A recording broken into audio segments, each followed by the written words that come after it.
Grabe, ang init.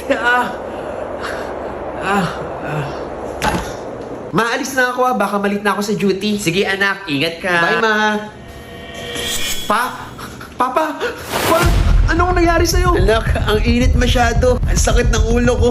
Nahihilo ako. Naku, baka na-heat stroke ka pa. Ma, tawag ka muna ng emergency hotline. Sige anak. Hello?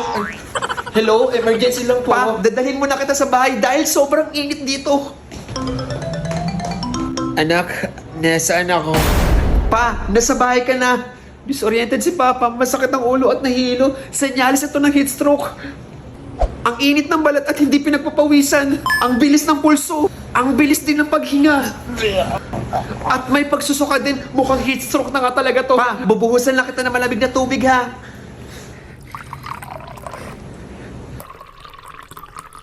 Pa, lalagyan kita ng tuwalya na binasa ko ng malamig na tubig. Itatapat ko rin sa ito pang electric fan para hindi ka mainitan. Anak, mukhang okay na ako. Salamat ha. Ay, mabuti naman pa.